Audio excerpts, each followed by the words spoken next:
चलिए आज के क्लास में हम लोग केमिस्ट्री का चैप्टर 2 अम्ल क्षारक और लवण का चौथा क्लास करेंगे। ठीक है, तो सबसे पहले हम पुरानी चीजों को रिवीजन करेंगे, फिर चैप्टर में हम लोग आगे बढ़ेंगे। ठीक है, तो इसीलिए एकदम शांति से धैर्य के साथ इस क्लास को पूरा कीजिए। आइए देखिए, सबसे पहले हम क्या करते हैं, पुराने चीजों को थोड़ा सा रिवीजन कर लेते हैं। रिवीजन में समीकरण को रिवीजन करना बहुत जरूरी है। आइए जल्दी से करते हैं। सबसे पहले बताइएगा, जब अम्ल की अभिक्रिया क्षारक के साथ कराई जाती है तो क्या प्राप्त होता है? लवण प्राप्त होता है और जल प्राप्त होता है। बहुत अच्छा। इस अभिक्रिया को हम क्या कहते हैं? उदासीनीकरण अभिक्रिया कहते हैं। इस अभिक्रिया को हम उदासीनीकरण अभिक्रिया के नाम से जानते हैं। कौन सा अभिक्रिया? उदासीनीकरण अभिक्रिया, यानी अम्ल क्षारक के बीच होने वाली अभिक्रिया को उदासीनीकरण अभिक्रिया कहते हैं। उदासीनीकरण अभिक्रिया अगर कहेगा क्यों कहते हैं तो बोलिएगा क्योंकि इसमें अम्ल जो है वो क्षारक के गुण को समाप्त कर देता है और क्षारक जो है ये अम्ल के गुण को समाप्त कर देता है, इसीलिए ऐसी अभिक्रिया को उदासीनीकरण अभिक्रिया कहते हैं। इस अभिक्रिया का दैनिक जीवन में बहुत उपयोग होता है। जैसे पहला, जब भी कभी पेट में एसिडिटी यानी कि अम्ल की मात्रा बढ़ जाता है तो उस कंडीशन में अम्ल की मात्रा बढ़ जाने पर ऐसे पदार्थ का हम सेवन करते हैं जिसमें क्षारक की मात्रा मौजूद होता है। हाँ ये ना, अब उसमें हम लोग क्या यूज कर सकते हैं, जैसे इनो पीते हैं तो इनो में जो होता है वो क्या होता है, मैग्नीशियम हाइड्रोक्साइड होता है। ये एक प्रकार का क्षारक है और ये जब पीते हैं ये अम्ल के गुण को समाप्त कर देता है, जिससे हम लोग का जो एसिडिटी का जो प्रॉब्लम है वो समाप्त हो जाता है। अगर ये नहीं पीना है तो अजवाइन पी लीजिए। अगर अजवाइन भी नहीं पीना है तो बेकिंग सोडा आता है घर में रहता है, मीठा सोडा, उसको घोर के पी लीजिए। ये कोई क्षारक वाला पदार्थ आप सेवन कर लीजिए तो भी आपका क्या हो जाएगा, इस तरीके से पेट आपका शांत हो जाएगा। दूसरा क्या है, जब भी मधुमक्खी या चींटी सब काट लेता है तो उसके डंक में एसिड होता है। अब वो एसिड क्या होता है, दर्द और जलन और वहां सूजन उत्पन्न कर देता है। उससे बचने के लिए हम लोग क्या करेंगे, कुछ ऐसे पदार्थ को लगाएंगे जो क्षारक हो, जैसे बेकिंग सोडा लगा लिए। हाँ ये ना, या बेकिंग सोडा अगर नहीं है तो मान लो कोई ऐसा क्षारीय पदार्थ को आप लगा लीजिए जिससे क्या हो जाएगा, वो भाग आपका शांत हो जाएगा। बात समझ में आ रहा है क्या? इस तरीके से दांत, जब हम भोजन करते हैं तो भोजन करने के दौरान कुछ खाद्य पदार्थ हम लोग के दांत के अंदर रह जाता है, तो वो जो खाद्य पदार्थ को बैक्टीरिया खाता है और बैक्टीरिया खाने के बाद हम लोग के दांत के ऊपर एसिड छोड़ता है। अब उस एसिड से दांत का जो बाहरी परत है जिसको हम इनामेल बोलते हैं, जो कि सबसे मजबूत परत भी है, इसको खराब करने लग जाता है, जिस कंडीशन में दांत का क्षय होना शुरू हो जाता है, यानी दांत खराब होना शुरू हो जाता है। इससे बचाव करने के लिए हम लोग टूथपेस्ट करते हैं। हाँ ना, हम लोग क्या करते हैं, अपना टूथपेस्ट से मुंह धोते हैं, जिससे क्या होता है, टूथपेस्ट का प्रवृत्ति क्षारीय होता है, क्षारीय अम्ल को क्षारीय अम्ल से अभिक्रिया कर उदासीन कर देता है। बात समझ में आ रहा है क्या? तो ये सब जो है उदासीनीकरण अभिक्रिया का क्या है, उदाहरण। इस तरीके से कई सारा है। मिट्टी जब अम्लीय हो जाता है तो उसके अम्लता को दूर करने के लिए हम लोग चूना पत्थर का यूज करते हैं, क्या कहते हैं आपका, बुझा हुआ चूना का यूज करते हैं, या फिर जलावन का जो अवशेष बचता है जिसको हम राख बोलते हैं, उस राख का भी यूज करते हैं हम लोग खेतों में। करते हैं कि नहीं करते हैं? क्यों करते हैं? तो उसके अम्लता को दूर करने के लिए, सीधी सी बात है। हाँ ये ना, तो इस तरीके से हम उदासीनीकरण अभिक्रिया का बहुत ज्यादा उपयोग करते हैं। हाँ ये ना, बात समझ में आ रहा है क्या? तो चलिए, अब उदासीनीकरण अभिक्रिया हो गया, तो अब समीकरण जो है, जो इंपॉर्टेंट है, जो याद होना चाहिए, वो हम लोग एक बार देख लेते हैं। ये तो हम हो गया। अगला समीकरण आप लोग देखिएगा, जब अम्ल की अभिक्रिया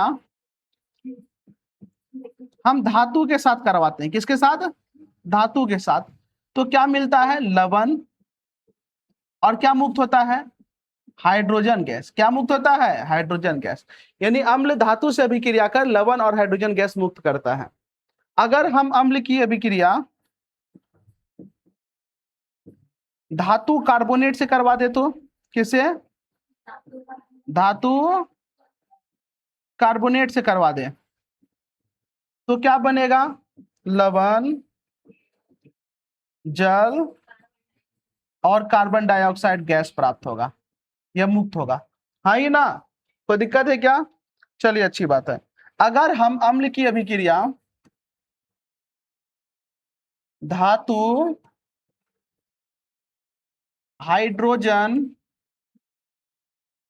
कार्बोनेट, अगर इससे हम करवा दे तो बताओ क्या होगा, लवण, जल और कार्बन डाइऑक्साइड गैस मुक्त होगा।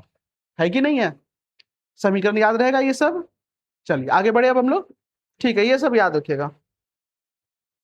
आइए अब हम लोग जो आगे समीकरण पढ़ेंगे वो है अम्ल की अभिक्रिया जो है, अब हम लोग धात्विक ऑक्साइड के साथ करवाएंगे। किसके साथ? धात्विक ऑक्साइड। अब ये धात्विक ऑक्साइड क्या होता है? तो आपको चैप्टर 1 में पढ़ाए हैं धातु ऑक्साइड। धातु जो है वो ऑक्सीजन से अभिक्रिया करता है और बनाता है धातु ऑक्साइड। क्या बनाता है? धातु ऑक्साइड। एग्जाम्पल देख के हम आपको समझाते हैं। जैसे देखिए sodium, magnesium, potassium, aluminium, zinc, ये सब धातु है और भी धातु है। जब ये ऑक्सीजन से अभिक्रिया कर लेता है, किससे अभिक्रिया कर लेता है? ऑक्सीजन से। जैसे कि सोडियम यहाँ ऑक्साइड बन गया। अगर मैग्नीशियम से अभिक्रिया कर लिया तो मैग्नीशियम ऑक्साइड बन गया। पोटासियम से अभिक्रिया कर लिया, पोटासियम ऑक्साइड बन गया। एल्युमिनियम से अभिक्रिया किया, एल्युमिनियम ऑक्साइड बन गया। जिंक से अभिक्रिया किया, जिंक ऑक्साइड बन गया। हाँ ये ना? तो ये जो है आपका, ये कहलाएगा आपका धातु ऑक्साइड। क्या कहलाएगा? धातु ऑक्साइड। क्या कहलाएगा? धातु ऑक्साइड। जब धातु ऑक्साइड को हम चेक करेंगे, ध्यान से सुनिएगा, इसका प्रवृत्ति चेक करेंगे, इसका प्रकृति चेक करेंगे, तो इसका प्रकृति आएगा क्षारीय। तो धातु ऑक्साइड का प्रकृति कैसा होता है? क्षारीय होता है। कैसा होता है? क्षारीय। धातु ऑक्साइड का प्रकृति कैसा होता है? क्षारीय होता है। कैसा होता है? क्षारीय होता है। तो अब यहां पर ध्यान से सुनिएगा, हम अब अभिक्रिया किससे करवा रहे हैं? अम्ल का अभिक्रिया किससे करवा रहे हैं? धातु ऑक्साइड। अब धातु ऑक्साइड का प्रकृति कैसा होगा? क्षारीय होगा। कैसा होगा? क्षारीय होगा। कैसा होगा? क्षारीय। तो बताओ अम्ल और क्षारीय अभिक्रिया करेगा, क्या बनेगा? लवण और, समझ में आ गया? तो अम्ल धातु ऑक्साइड से अभिक्रिया करके क्या बनाता है? लवण बनाता है और जल। समीकरण कैसे बोलेंगे? तो बोलिएगा अम्ल धातु ऑक्साइड के साथ अभिक्रिया कर लवण तथा जल बनाता है। इस तरीके से हमको लैंग्वेज बोलना है। बात समझ में आ रहा है क्या? लैंग्वेज रटना कभी नहीं है, लैंग्वेज आपको अपने से बना करके लिखना है। बना के लिखिएगा, सटीक है, परफेक्ट है, मस्त। देखिए वही चीज लिखा हुआ है, जब अम्ल की अभिक्रिया धातु ऑक्साइड के साथ होती है तो लवण तथा जल बनता है। क्या बनता है? लवण और जल। ऑब्जेक्टिव पूछेगा धातु ऑक्साइड का प्रकृति कैसा होता है? क्षारीय होता है। कैसा होता है? क्षारीय होता है। यानी स्वाद में वो कैसा लगेगा? कड़वा लगेगा। अब जब प्रकृति क्षारीय होता है तो क्षारीय वाला गुण दिखाएगा कि नहीं दिखाएगा? दिखाएगा। इसलिए अम्ल जो है क्षार से अभिक्रिया कर लवण और जल बनता है। और हम लोग पिछले क्लास में पढ़े भी हैं, अम्ल क्षारक से अभिक्रिया कर लवण और जल बनता है। अब जब लवण और जल बना तो बताओ इस लवण में ना तो अम्ल का गुण है और ना ही क्षार का गुण है, इसीलिए इस अभिक्रिया को उदासीनीकरण अभिक्रिया भी कर सकते हैं। कौन सी अभिक्रिया कर सकते हैं? उदासीनीकरण अभिक्रिया भी कर सकते हैं। एग्जाम्पल लो, जैसे कॉपर क्या है? धातु है और ऑक्सीजन से अभिक्रिया किया तो ये क्या बन गया? धातु ऑक्साइड। क्या बन गया? धातु ऑक्साइड। मैग्नीशियम क्या है? धातु है, ऑक्सीजन से अभिक्रिया किया, क्या बन गया? मैग्नीशियम ऑक्साइड यानी धातु ऑक्साइड। जिंक क्या है? धातु है, ऑक्सीजन से अभिक्रिया किया, क्या बन गया? Zinc oxide. तो ये सब का सब धातु है। तो देखो कॉपर ऑक्साइड की अभिक्रिया हम HCl हाइड्रोक्लोरिक एसिड से कराएं, ये एक अम्ल है। तो यहाँ पर देखो क्या हुआ, ध्यान सुनिएगा, ये हाइड्रोजन का पहला प्यार कौन है? ऑक्सीजन है। बताए नहीं ये बात? और ऑक्सीजन का पहला प्यार कौन है? हाइड्रोजन है। देखो इस सब बात पे कितना आप लोग खुश हो जाते हैं, एकदम चेहरे पे तुरंत मुस्कान आ गया। हो सर हम यही तो सुनना चाह रहे थे, है कि नहीं है? चलो, तो ऑक्सीजन का पहला प्यार हाइड्रोजन और हाइड्रोजन का पहला प्यार ऑक्सीजन है। तो ये दोनों क्या किया, जैसे ही मिला ना, ये दोनों अपना सेटिंग करके देखो जल बना दिया। क्या बना दिया? जल। क्या बना दिया? जल बना दिया। तो यहाँ बेचारा कॉपर और यहाँ बेचारा क्लोरीन अकेला रह गया। ये रह गई है, ये रह गया है, ये लड़का है, ये लड़की है। सामने वाला पहला वाला हमेशा प्लस होता है, दूसरा वाला माइनस होता है, याद रखिएगा। जैसे यहाँ बात करेंगे ना, कॉपर प्लस में होगा, ऑक्सीजन माइनस में होगा। यहाँ पे मैग्नीशियम प्लस में होगा, ऑक्सीजन माइनस में होगा। समझ में आया? तो देखो यहाँ पर बचा कॉपर, यहाँ बचा क्लोरीन, तो कॉपर क्लोराइड बना दिया। क्या बना दिया? Copper chloride. ये एक प्रकार का लवण है। क्या है? लवण है।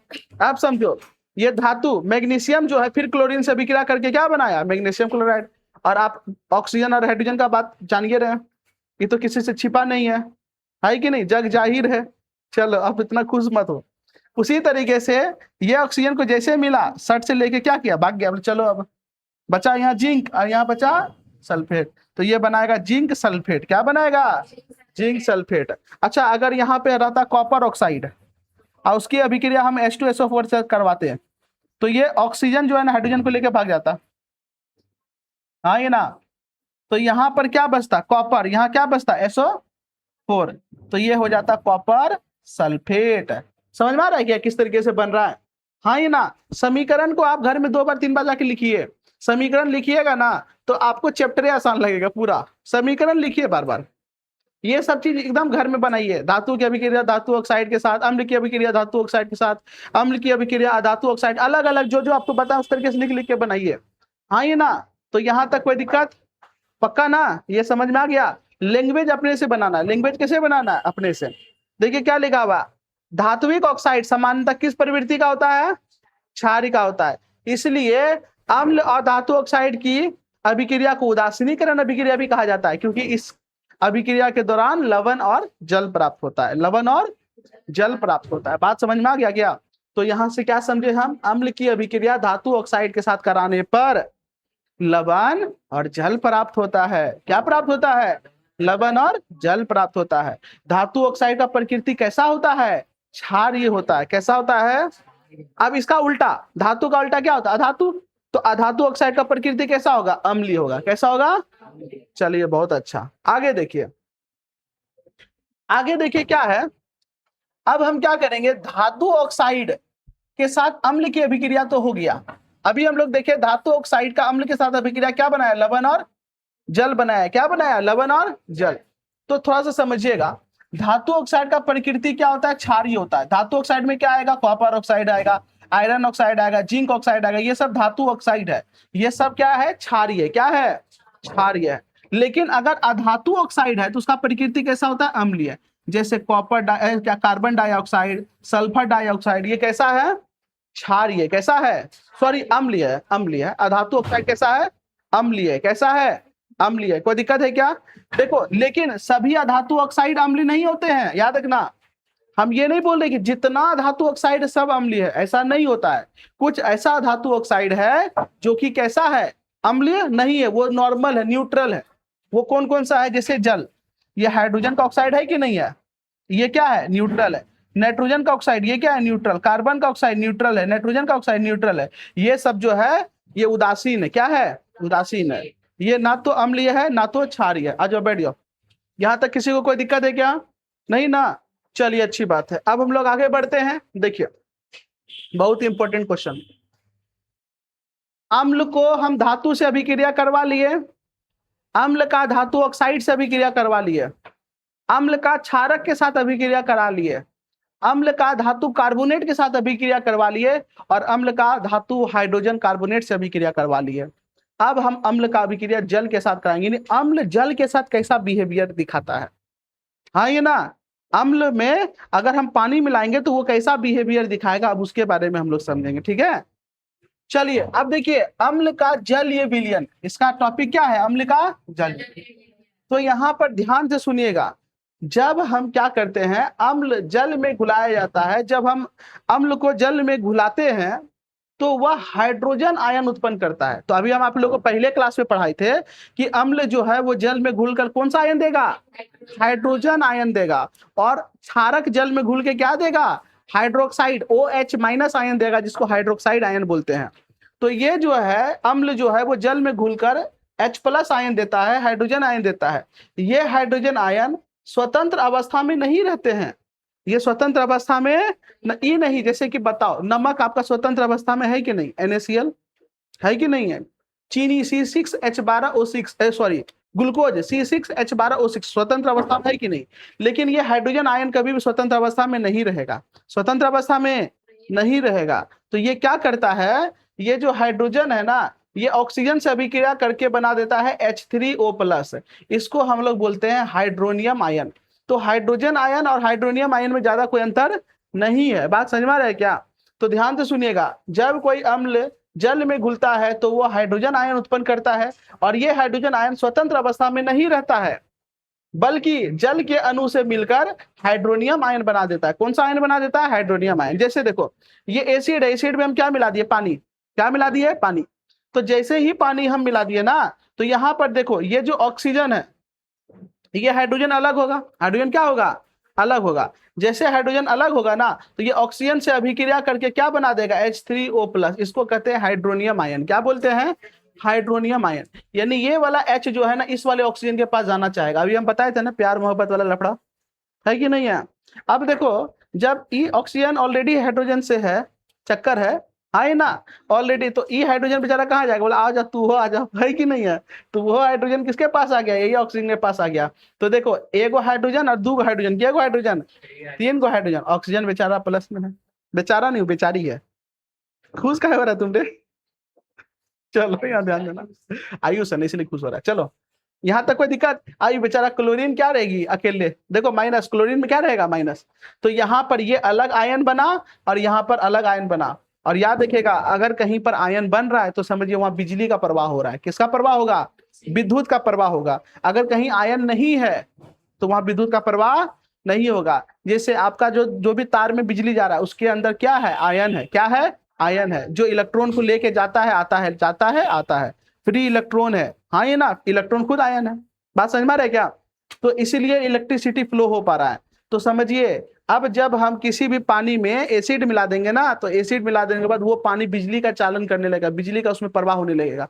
कहिएगा सर अगर मान लीजिए एसिड नहीं मिलाएंगे, नॉर्मल पानी है, तो बिजली का प्रवाह नहीं होगा? तो नहीं होगा। बहुत बड़ा बात बोल रहे हैं। जो पानी होता है वो पानी विद्युत का प्रवाह नहीं करता है, तो कैसे आप करंट मार देता है? यह बात है कि नहीं है? तो समझिएगा, हम जिस पानी का बात केमिस्ट्री में करते हैं वो है H2O, लेकिन पीने के लिए जो हम लोग पानी का यूज करते हैं वो है मिनरल वाटर। उसके अंदर बहुत सारा मिनरल घुला हुआ है, और जब बहुत सारा मिनरल घुला हुआ है तो उसके अंदर आयन भी फॉर्म हुआ है। और उसी आयन के कारण जो वर्षा का पानी होता है, या जो इधर उधर का पानी होता है, वर्षा वाला कौन? गंदा वाला पानी बोल रहे हैं, जो नीचे गिर चुका है, ठीक है। और जो हम चापाकल से पानी निकलता है, कुआं से पानी निकलता है, वो क्या करता है? विद्युत का चालन करता है। लेकिन जो प्योर आश्रित जल होता है, जिसको प्योर वाटर कहते हैं, जिसका उपयोग हम लोग बैटरी में डालने के लिए करते हैं, उसमें आयन का प्रवाह नहीं होता है। इसीलिए अगर उसके अंदर बिजली का, अगर आप खड़े हैं, अगर पूरे प्योर पानी है और वहां बिजली का तार गिर जाएगा ना, आपको करंट नहीं मारेगा। समझ में आया? याद रखिएगा। तो शुद्ध जल कभी भी विद्युत का चालन नहीं करता है। अशुद्ध जल या आयन वाला जल विद्युत का चालन करता है। लेकिन अगर हम शुद्ध जल में एसिड मिला देंगे, तो एसिड मिलाने से वो क्या हो गया? उसके अंदर आयन घुल गया, और जैसे आयन घुला तुरंत विद्युत का चालन करना शुरू कर देगा। समझ में आया?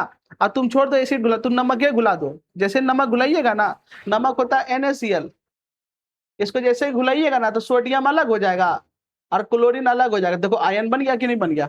और जैसे ही आयन बनेगा तो उसमें फिर उसमें विद्युत का चालन होने लगेगा। ये बात समझ में आ गया? तो यहाँ पर देखिए क्या हो रहा है, हाइड्रोक्साइड अम्ल जल में घुलकर हाइड्रोनियम आयन तथा क्लोराइड आयन बनाता है। बात समझ में आ रहा है क्या? और यहाँ पर भी लिखा हुआ है, अम्ल में विद्युत चालकता का कारण उसके जल विलयन में उपस्थित आयन होते हैं। यानी अगर अम्ल में आयन नहीं होगा तो समझिए उस पानी में जिसमें हम अम्ल मिलाएंगे उसमें भी विद्युत का प्रवाह नहीं होगा। तो बताइए, अम्ल वाला पानी में विद्युत का प्रवाह होगा कि नहीं होगा? होगा, क्योंकि अम्ल को जैसे ही हम अम्ल में पानी मिलाते हैं तो वो हाइड्रोजन आयन में टूट जाता है, जिस कारण से विद्युत का प्रवाह होता है और वो अपना व्यवहार दिखाता है। अम्ल जो है अम्ल वाला गुण दिखा पाता है। समझ में आ रहा है क्या? अच्छा, अब एक बात बताओ, हम अम्ल को जानते किस लिए? कि वो हाइड्रोजन आयन देता है। जल में घुल के कौन आयन देगा? Hydrogen ion. अब अगर वो हाइड्रोजन आयन नहीं देगा तो हम उसको जानेंगे कि अम्ल है? अरे बोलो, जानेंगे नहीं। उसी तरीके से अगर मान लेते सूखा पाउडर, सूखा अम्ल है, सूखले है वो और खतरनाक है, अगर आप हाथ में भी डालिएगा ना, अगर हाथ आपका पूरा सूखा है तो आपको कुछ नहीं होगा, क्योंकि वो हाइड्रोजन आयन नहीं त्याग रहा है। लेकिन अगर उसमें आप जैसे हाथ में रख करके हल्का सा पानी डाल दिए, तब तो गया, तब वो अम्ल अपना औकात दिखाएगा। आप समझ में आया? जैसे क्रिस में कोई मिल गया में जो जादू है, जब तक धूप नहीं मिलता तब तक वो कुछ नहीं कर पाएगा, है कि नहीं है? फुटबॉल है, इधर मारो उधर जाएगा, उधर मारो इधर जाएगा। जैसे धूप मिला तब फिर तो तुम्ही को दिखाएगा, फिर है कि नहीं है? उसी तरीके से अम्ल जब तक पानी में नहीं है, सूखा है, पूरा का पूरा पाउडर है, तो हाथ में रखो, ऐसे से करो, कुछ नहीं होने वाला है। लेकिन अगर शरीर का भी पानी उसको मिला तो गया हाथ, हाथ गया तब, इसीलिए ये चेतावनी दिया जाता है। अभी आपको हम पढ़ाएंगे, समझ में आया क्यों चीज को आगे से, नहीं तो ये सब गलती मत कर दीजिएगा। तो देखो जैसे ही हम इसके अंदर क्या मिला दिए, अम्ल मिला दिए, तो देखो आयन में टूटा ना, ये कौन सा आयन है, हाइड्रोनियम आयन। कौन आयन है, और ये क्लोरीन आयन है, टूट गया, जिस कारण से देखो यहाँ पे बैटरी दिए और बॉल जलने लगा, बॉल जलने लगा। बात समझ में, कहिएगा सर बैटरी से बॉल जल रहा है, अरे यहाँ देखो सर्किट टूटा हुआ है ना, यहाँ तार नहीं जोड़े हैं, लेकिन पानी में अगर प्रवाह हो रहा है तब ना सट के जा रहा है बिजली। अगर अगर इसमें हम अम्ल नहीं मिलाते तो ये बॉल नहीं जलता, ये बॉल नहीं जलता। हाँ ये ना, तो बैटरी में देने वाला पानी कौन है, आश्रित जल है, शुद्ध पानी, तो उसको पी सकते हैं, हाँ पी सकते हैं। अरे उसके अंदर कोई मिनरल ही नहीं है, हानि नहीं करेगा, लेकिन लाभ भी नहीं करेगा, वो हानि नहीं पहुंचाएगा पानी। बैटरी में डालने के बाद मत पीना, बैटरी में डालने वाला पानी पीना, हम ही बोल रहे हैं। बैटरी में जो डालने के लिए पानी लाते हैं, एक गिलास मार लीजिए, कोई कुछ नहीं, वो एकदम साफ पानी है, उसके अंदर उसके अंदर मिनरल नहीं है, इसीलिए हम लोग उसको नहीं पीते, वो मिनरल वाटर है। समझ में आया क्या, अगर वो प्योर पानी है, बढ़िया पानी, अच्छे से साफ किया गया पानी है, तो उसमें विद्युत का चालन नहीं होगा, अगर विद्युत का चालन होगा तो समझिए बैटरी भी खराब कर देगा।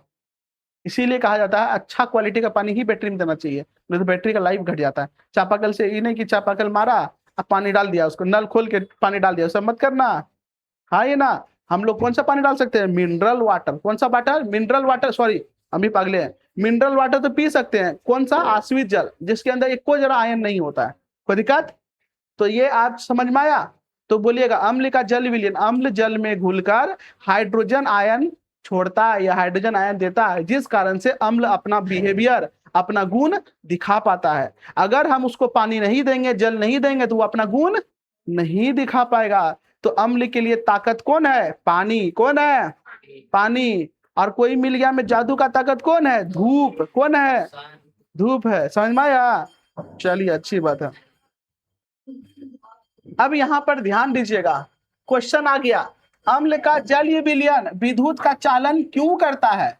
अम्ल का जलीय विलयन का मतलब होता है जिसमें अम्ल में पानी हो, वो विद्युत का चालन क्यों करता है। अब आप ही लोग बताइए, बोलिए। अरे अम्ल का जलीय विलयन विद्युत का चालन इसलिए करता है क्योंकि अम्ल जल में मिलकर हाइड्रोजन आयन देता है। कौन आयन देता है, हाइड्रोजन आयन देता है। तो वही लिखा हुआ, अम्ल जल में घुलकर हाइड्रोजन आयन उत्पन्न करता है। ये आयन जल के अणुओं से मिलकर हाइड्रोनियम आयन बनाते हैं, साथ ही ऋणात्मक आयन भी देता है, जिस कारण से, इसलिए अम्ल का जलीय विलयन विद्युत का क्या करता है, चालन करता है। क्या करता है, चालन। अब देखो ये स्वतंत्र आयन विलयन में गति घूमते रहता है विलयन में, और जब घूमता है ना तो साथ में बिजली को भी लेकर चल जाता है, बिजली को लेकर के चल जाता है। बात समझ में आया क्या। तो अम्ल का जलीय विलयन किसका चालन करता है, आयन का। किसका, आयन। कौन सा आयन का, हाइड्रोजन आयन का। किसका, हाइड्रोजन आयन का। समझ में आया क्या, हाँ ही ना। तो देखिए याद रखिएगा, ये सब अम्ल जल में घुलकर कौन आयन उत्पन्न करता है, हाइड्रोजन आयन अणु से मिलकर क्या बना देता है फिर, हाइड्रोनियम आयन। ठीक है, साथ ही क्या बनाता है, ऋणात्मक आयन भी बनाता है। ऋणात्मक आयन के रूप में कौन रहता है, क्लोरीन जैसे एग्जांपल मिल सकते हैं, क्लोरीन। ठीक है ना। और ये जो है स्वतंत्र, क्या कहते हैं, स्वतंत्र आयन विलयन में गति करते हैं और विद्युत धारा का प्रवाह कराते हैं। यही आयन विद्युत धारा का प्रवाह कराता है, और यही आयन नहीं रहेगा तो विद्युत धारा का प्रवाह भी नहीं होगा। चलिए अच्छी बात है। अगला क्वेश्चन क्या कर रहा है, तनुकरण का मतलब समझ में आता है क्या होता है। तनुकरण का मतलब होता है पतला। तनुकरण का मतलब क्या होता है, पतला। हाँ ये ना, देखो अम्ल दो तरह का आप कर सकते हैं, एक तनु अम्ल, एक सांद्र अम्ल। समझो, समझो तनु अम्ल और सांद्र अम्ल क्या होता है, यहां पर ध्यान दीजिएगा। देखिए एक सांद्र अम्ल होता है, एक तनु अम्ल होता है। तनु को हम लोग बोलते हैं डाइल्यूट, यानी पतला, पंछुछुर। जैसे समझिएगा, अगर आप भोज में दाल खाइएगा ना, तो देखिएगा ना दाल का एकदम पूरा गोटे गोटे रहता है, एकदम बटर दाना टाइप का दाल रहेगा। मतलब बढ़िया, मतलब कि उसमें है ना बहुत ज्यादा मात्रा में दाल देता है भोज उज में। लेकिन घर में खाइएगा ना तो थोड़ा पतला दाल बनता है घर में। हाँ नहीं, ऐसा नहीं बोले सबके यहाँ, किसी को गाढ़ा दाल पसंद है तो कोई गाढ़ा दाल भी खाता है, ऐसा बात नहीं।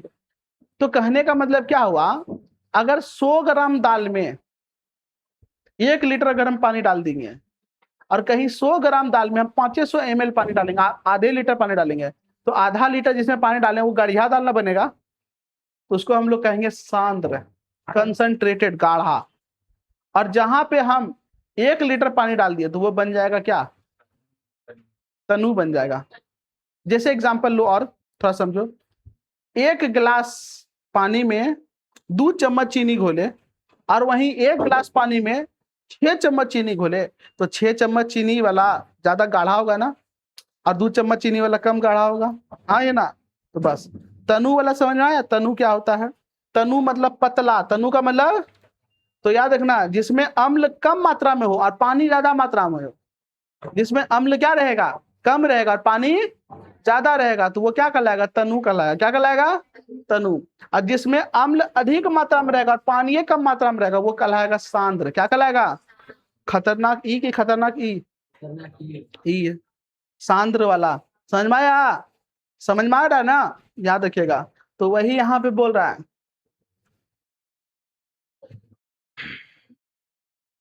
यहाँ पे देखिए क्या बोला है, तनुकरण और अम्ल के जल में मिलने की सावधानी। तनुकरण क्या होता है? तनुकरण का मतलब होता है डाइल्यूशन। डाइल्यूशन एक ऐसा प्रक्रिया है जिसमें अम्ल को क्या किया जाता है, पतला किया जाता है। अम्ल को क्या किया जाता है, पतला। अब पतला कैसे कीजिएगा, बोलेगा अम्ल को खूब रोज दौड़ो, दौड़ने से पतला होगा, नहीं। तो हम अम्ल को पतला कैसे करेंगे, तो अम्ल में पानी मिला के, कैसे मिला करके, अरे दूध में अगर तनियों को नहीं पानी मिलाएगा दूध गढ़िया लगता है, अब पानी मिला दो तो दूध बढ़िया लगता है। अरे ऐसा नहीं है, दूध क्या लगेगा फिर, पतला, पंचुचूर हो जाएगा दूध, है कि नहीं। दूध जैसे कि अगर मान लीजिए प्योर दूध खाइएगा ना, तो दूध थोड़ा सा क्या कहते हैं, रोटी के साथ उठेगा। अगर गाढ़ा रहेगा दूध तो रोटी के साथ उठेगा दूध, है कि नहीं है। अब पंचुचूर रहेगा, रोटी उठा दूध वहीं रख गया। अच्छा होता है कि नहीं होता है, कोई स्वाद नहीं लगेगा, लगेगा नहीं ना, वही चीज है। तो यहां पर भी क्या होता है, तनुकरण में क्या करेंगे, हम अम्ल में पानी मिलाएंगे। क्या करेंगे, पानी मिलाएंगे, और जैसे पानी मिलाएंगे तो वो क्या होने लगेगा, पतला। क्या होने लगेगा, पतला। तो वही बोल रहा है, जब किसी अम्ल या क्षारक में जल मिलाया जाता है तो उसके आयनों या OH की सांद्रता में प्रति आयतन में कमी, यानी वो सांद्र कम होने लग जाता है, अर्थात तनु होने लग जाता है। सांद्रता क्या होने लगता है, कम। सांद्रता यानी गाढ़ा कम होगा तो यानी वो पतला न हो रहा है धीरे धीरे, तो वो पतला होने लग जाता है। और इस प्रक्रिया को हम लोग क्या बोलते हैं, तनुकरण, डाइल्यूशन बोलते हैं। क्या बोलते हैं, डाइल्यूशन। बात समझ में आ रहा है क्या। तो हम लोग क्या मिला रहे, धीरे धीरे धीरे करके पानी मिला रहे, पानी मिला मिला के हम लोग क्या कर देते हैं, पतला कर देते हैं। क्या कर देते हैं, पतला कर देते हैं। एग्जाम्पल लेकर के बताओ, कहाँ आप लोग ये सब चीज देखते हैं। हम एग्जाम्पल लेके बताए, आप जब घर में पोचाड़ा मारने के लिए पेंट लाइएगा ना, करने वाला, तो आप लोग क्या करते हैं, थीनर मार के हल्के पर पतला कर लेते हैं, है कि नहीं है। अगर पूरा एकदम प्योर पेंट ले आए और उसमें ब्रश से चलाइएगा ना, ब्रश चल भी नहीं करेगा जल्दी से, पूरा एकदम गाढ़ा है ना, शहद में ब्रश चलाइएगा चलेगा, गाढ़ा है कि नहीं है। उसी तरीके से आपका पेंट प्योर रहेगा तो है ना, ब्रश सही से नहीं चलेगा, तो हल्का से क्या डाल देते हैं, थीनर। थीनर डालने से वो क्या हो गया, पतला हो गया। अब मस्त पचापच पचापच देले रखो, है कि नहीं है। बात समझ में आ रहा है क्या। तो ये क्या हुआ, तनु कर दिए, उस रंग को हम लोग क्या कर दिए, गाढ़ा गाढ़ा था तो क्या कर दिए, पतला कर दिए। क्या कर दिए, समझ में आ गया, चलिए अच्छी बात है। अब यहाँ इंपॉर्टेंट चीज को समझो, जब भी कभी भी आप अम्ल में पानी मिलाइएगा ना, एसिड दिया हुआ उसके अंदर पानी अगर मिलाइएगा ना, हीट निकलेगा। क्या निकलेगा, हीट, गर्मी निकलेगा। क्या निकलेगा, गर्मी। ध्यान रखिएगा, जैसे आप लोग को हम चैप्टर 1 में पढ़ाए थे, जब भी आप बिना बुझा हुआ चूना को पानी से अभिक्रिया कराते हैं तो वहां पे बुझा हुआ चूना बनता है और उष्मा निकलता है ना। और चूंकि उस अभिक्रिया से उष्मा निकलता था, इसलिए उस अभिक्रिया को उष्मा क्षेपी अभिक्रिया बोले थे ना। यानी वैसी अभिक्रिया जिसमें उष्मा भी निकलता हो, उत्पाद के साथ साथ उष्मा भी प्राप्त होता हो, ऐसी अभिक्रिया क्या कहेंगे, उष्मा क्षेपी। वैसे ही जब अम्ल को आप पतला कीजिएगा ना, अम्ल में जब आप पानी मिलाइएगा तो वो आयन में टूटेगा, आयन में, और आयन में टूटते हुए वो उष्मा निकालेगा। क्या निकालेगा, उष्मा। क्या निकालेगा, और ये बहुत ज्यादा मात्रा में उष्मा निकालता है, बहुत ज्यादा मात्रा में। अब मान लीजिए आप क्या कर रहे, 1 गिलास एसिड ले लिया, उसमें तनी को पानी मारे, और जैसे तनी को पानी दिया ना, पूरा गर्म होने लगा, और हो सकता है वो जिस बर्तन में रखे वो बर्तन फट जाए और आपके हाथ में पूरा एसिड हो जाए। हो सकता है कि नहीं हो सकता है। तो सावधानी बरतना चाहिए कि नहीं चाहिए, एकदम। इसीलिए बोलता है ना, अम्ल में पानी मत मिलाइए, पानी लीजिए, हल्का हल्का करके अम्ल मिलाइए। समझ में आ रहा है क्या, नहीं समझे। ये नहीं कि अम्ल ले लिए हैं आप पानी मिला रहे हैं, अरे अम्ल है उसमें, पानी मिलाइएगा, बहुत गर्म हो जाएगा, टूट जाएगा, छिटक जाएगा, हाथ जल जाएगा। इसीलिए पानी लीजिए और हल्का से मिलाइए, फिर अच्छे से घट घट घट करके उसको मिलाइए। तब देखिए फिर ठंडा हो गया, फिर हल्का से अम्ल मिलाइए, फिर अच्छे से मिलाइए। इस तरीके से हम तनुकरण करते हैं। तो ये क्वेश्चन पूछता है, तनुकरण करते समय अम्ल में पानी को नहीं मिलाना चाहिए, बल्कि पानी में अम्ल को मिलाना चाहिए। क्यों? तो कहेंगे सांद्र अम्ल को जल में मिलाने की प्रक्रिया अत्यधिक उष्मा क्षेपी होता है, यानी उष्मा निकलता है, अर्थात इससे बहुत अधिक उष्मा उत्पन्न होती है। इसलिए सांद्र अम्ल को धीरे धीरे जल में डालना चाहिए। यानी सांद्र अम्ल ले लिए, हम किस में डालेंगे? जल में। किस में डालेंगे? जल में डालेंगे। यहाँ जल है, उसके अंदर डाल रहे हैं। हाँ, ये उल्टा नहीं करेंगे, ये नहीं कि यहाँ अम्ल ले लिए हैं इसके अंदर पानी डालेंगे, बहुत गर्मी होगा, छिटक सकता है, बहुत तरह का बात हो सकता है। बात समझ में आया क्या? इसीलिए ऐसा नहीं करेंगे और लगातार हिलाते रहेंगे। लगातार हिलाने से क्या होगा? जो गर्मी है वो सारे जगह पे फैल जाएगा अच्छे से, एक समान रूप से। हाँ, ये ना, इससे क्या होगा? एक ही जगह गर्म नहीं होगा, सब जगह बराबर बराबर धीरे धीरे गर्म होगा और धीरे धीरे ठंडाएगा भी। है कि नहीं है? ऐसा करने से उत्पन्न उष्मा जल में धीरे धीरे फैल जाता है। जो उष्मा उत्पन्न होगा वो जल में पूरा धीरे धीरे फैल जाएगा। इसके विपरीत अगर उल्टा करेंगे कि जल को हम सांद्र अम्ल में ही डाल दिया जाएगा, तो अचानक बहुत अधिक उष्मा उत्पन्न हो जाएगा। इससे मिश्रण तेजी से गर्म होकर उबल सकता है और सांद्र अम्ल के छोटे छोटे छींटे बाहर निकलकर शरीर पे पड़ सकते हैं, जिससे गंभीर जलन हो सकती है। एग्जाम्पल लेते हैं, अगर आपको कोई चीज जलाना, लकड़ी उकड़ी, तो धीरे, अगर पेट्रोल दिए हैं किलो हेकरा से सुलगाना, आप तनी तनी को पेट्रोल दीजिएगा ना, ताकि सुलगे धीरे धीरे करके। मार हुआ कि एक बोतल दे दीजिएगा, बुड़ूम ना हो जाएगा, मुंह कान भसक जाएगा, दिक्कत हो जाएगा। होगा कि नहीं होगा? इसीलिए धीरे धीरे थोड़ा थोड़ा करके दो। कैसे करके दो? थोड़ा थोड़ा, पिचकारी ने पुचुक पुचुक करके। हाँ, ये ना, तो इस सब चीज का थोड़ा सा क्या रखना है? ध्यान रखना है। क्या रखना है? ध्यान रखना है।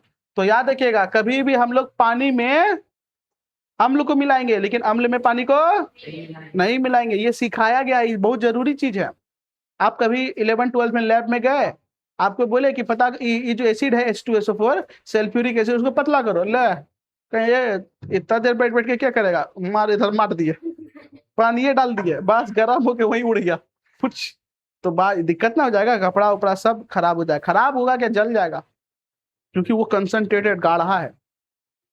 समझ में आया? याद रखिएगा। चलिए, अच्छी बात है।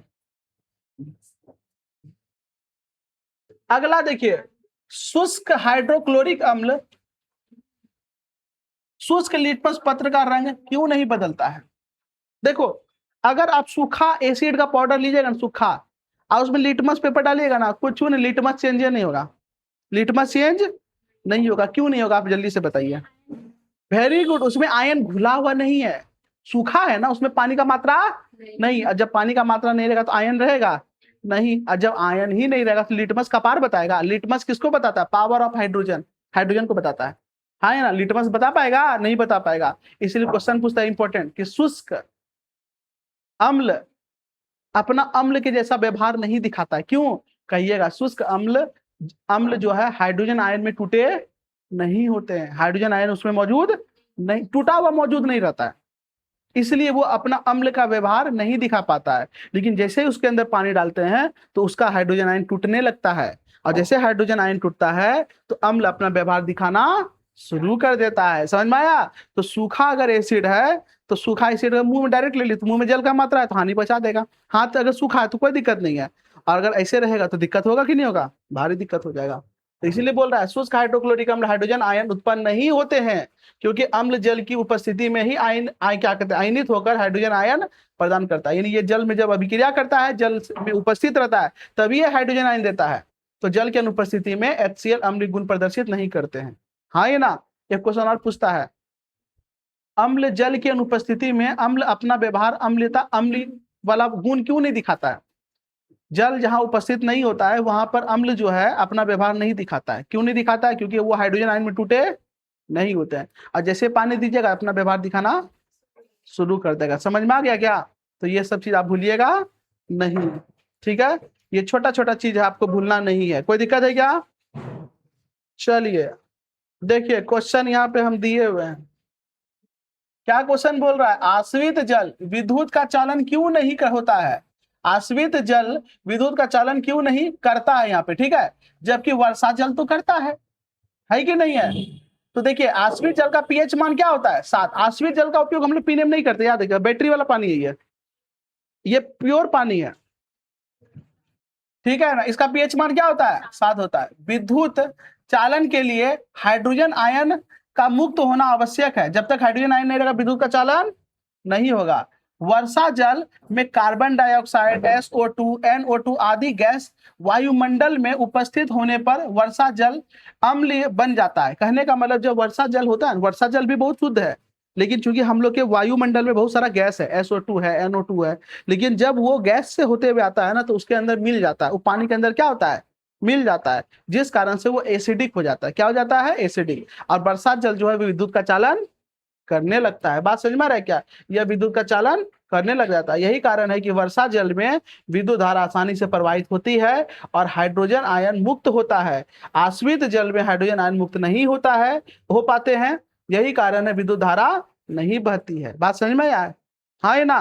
तो ये क्वेश्चन इंपॉर्टेंट इसीलिए हम लिख करके दिए हैं कि आश्रित जल विद्युत का चालन नहीं करता है, जबकि वर्षा जल करता है। तो बोलिए आश्रित जल आयन में टूटे नहीं होते, उसमें आयन मौजूद नहीं होता है। लेकिन वर्षा जल जब वर्षा पड़ता है तो वायुमंडल में उपस्थित गैस, आपको नहीं गैस का नाम याद है तो भूल जाइए। कार्बन डाइऑक्साइड तो याद ही होगा, कार्बन डाइऑक्साइड मार दीजिएगा। कार्बन डाइऑक्साइड गैस को अपने में वो घुला लेता है, जिससे वो आयनित हो जाते हैं, उसके अंदर आयन मौजूद हो जाता है।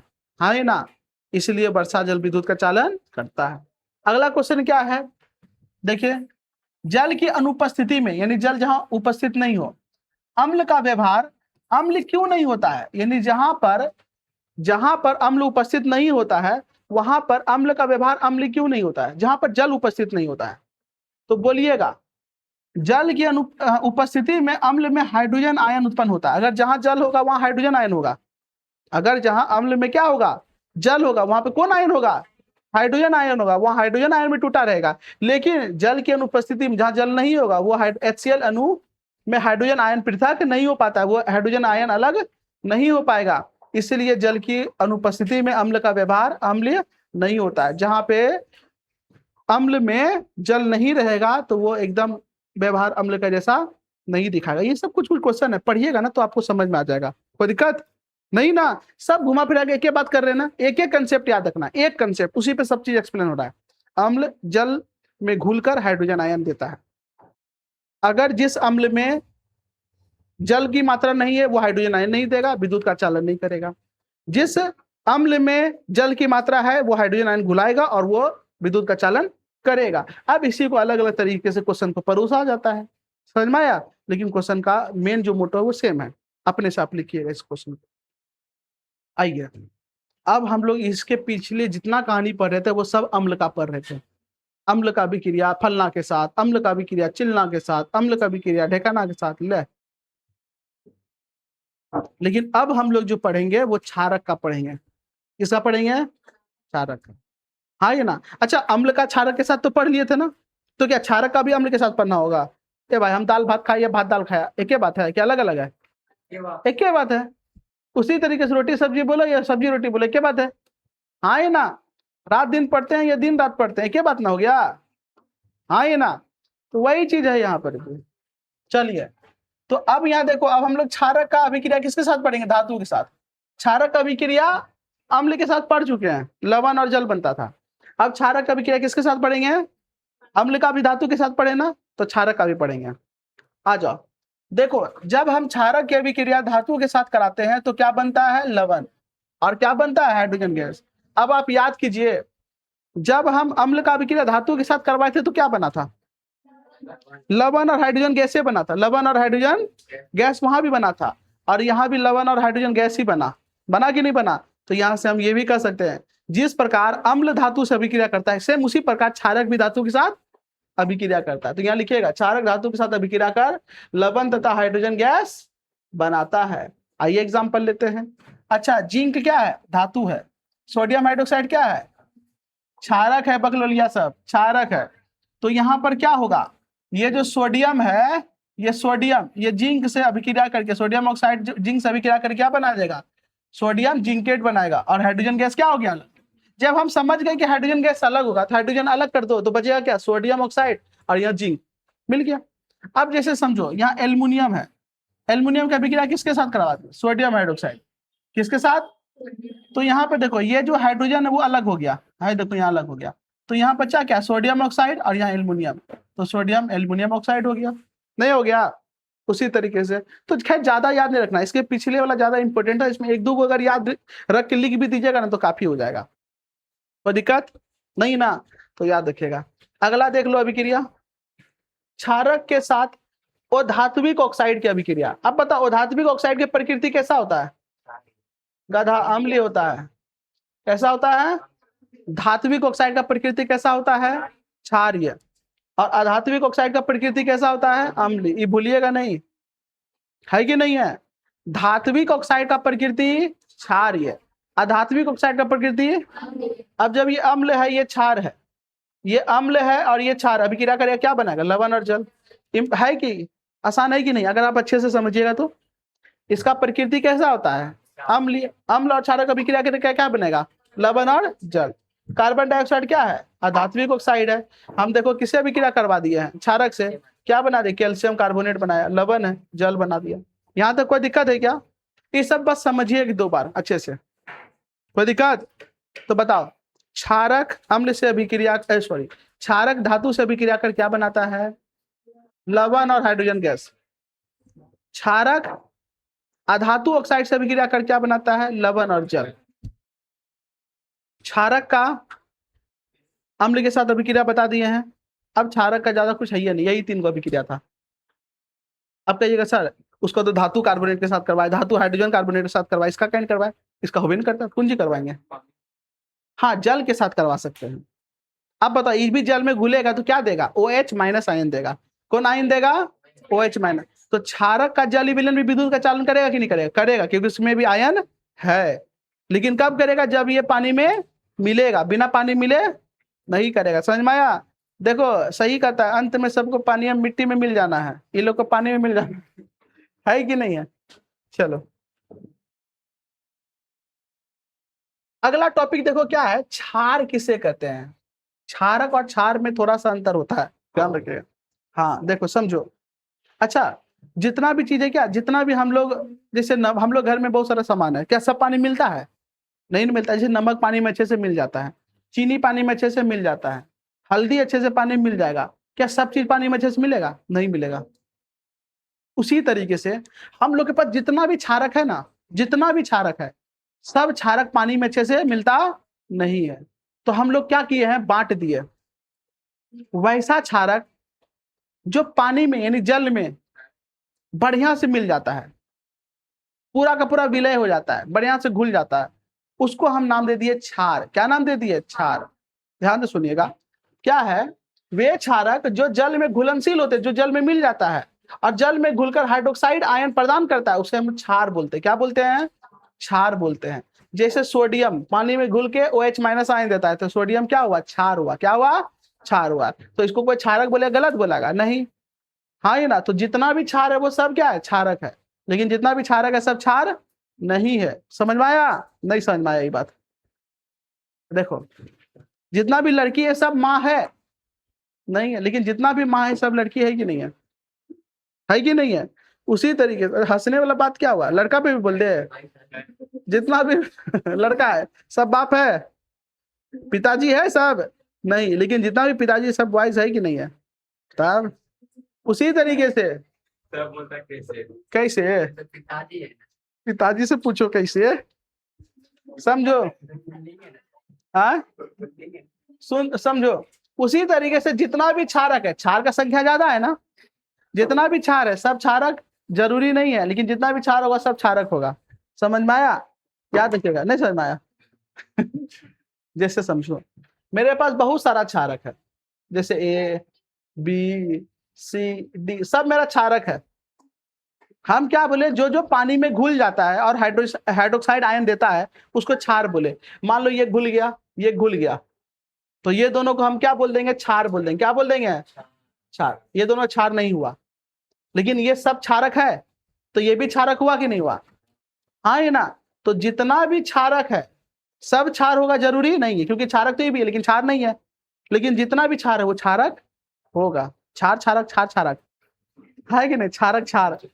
अरे थोड़ा सा पढ़ेगा तो हो जाएगा, समझो। तो यहाँ पे कुछ मुख्य क्षारक है, जैसे sodium hydroxide, potassium hydroxide, calcium hydroxide, हाँ ये ना, सोडियम अमोनियम हाइड्रोक्साइड, ये सब क्या है, क्षारक है, क्षार, क्षारक क्षार। कोई दिक्कत, ये चीज समझ में आ गया? चलिए अच्छी बात है।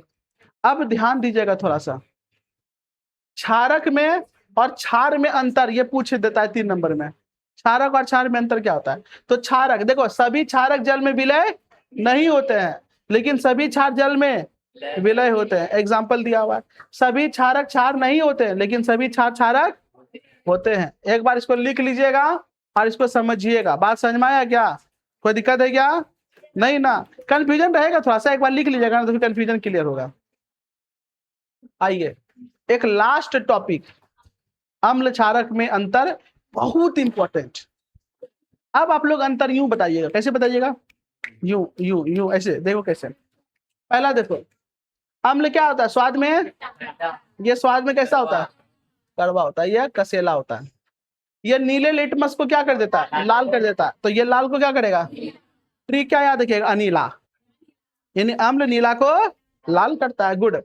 ये मिथाइल ऑरेंज को लाल कर देता है। मिथाइल ऑरेंज जो है अगर अम्ल में डालिएगा तो क्या हो जाएगा? लाल हो जाएगा। लेकिन ये मिथाइल ऑरेंज को क्या कर देगा? पीला। क्या कर देगा? याद नहीं रहेगा, गोल कर देना। क्या दिक्कत है? हमको तो 5 को अंतर लिखना रहता है, सबे लिखना जरूरी थोड़ी है। क्या को लिखना है?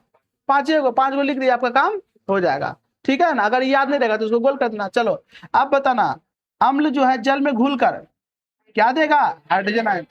और क्षारक जल में घुल के क्या देगा?